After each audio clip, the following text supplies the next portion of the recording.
ভেনেজুয়েলার president Nicolas মাদুরোকে America সামরিক অভিযানে অপহরণের কয়েক ঘণ্টার মধ্যেই তেহরানের দিকে প্রচ্ছন্ন বার্তা ছুড়ে দেন ইসরায়েলের বিরোধী নেতা ইয়ার লাপিদ। তার হুঁশিয়ারি, ভেনেজুয়েলায় যা ঘটেছে ইরানের শাসকদের তা গভীরভাবে লক্ষ্য করা ও বিশ্লেষণ করা উচিত।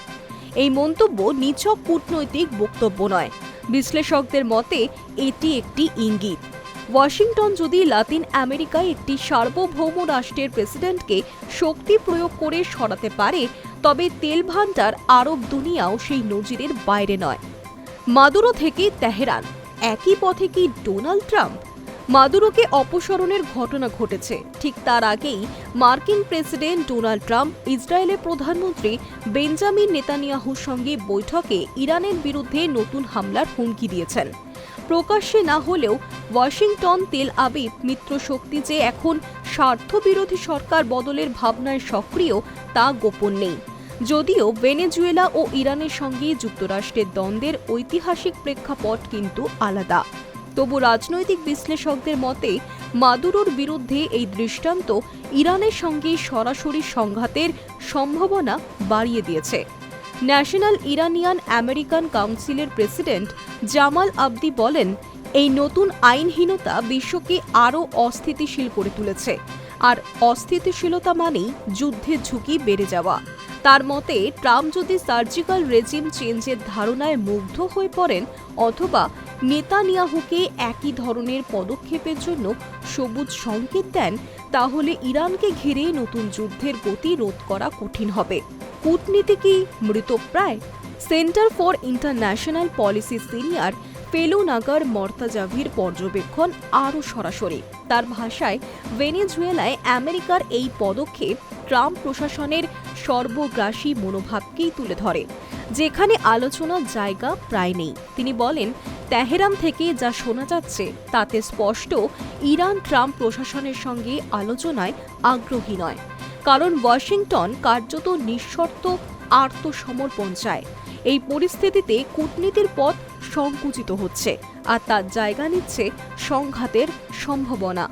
বর্তমানে ইসরায়েল, ইরান ও আমেরিকা এই তিন পক্ষই যেন এক বিপজ্জনক সংঘর্ষ পথে হাঁটছে।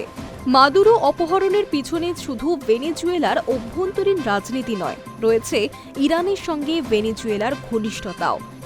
দীর্ঘদিনের নিষেধাজ্ঞায় জর্জরিত এই দুই দেশ বাণিজ্য ও জ্বালানি সহযোগিতা বাড়ানোর চেষ্টা করছিল, যার আর্থিক পরিমাণ কয়েক বিলিয়ন ডলার ছাড়িয়েছে বলে ধারণা।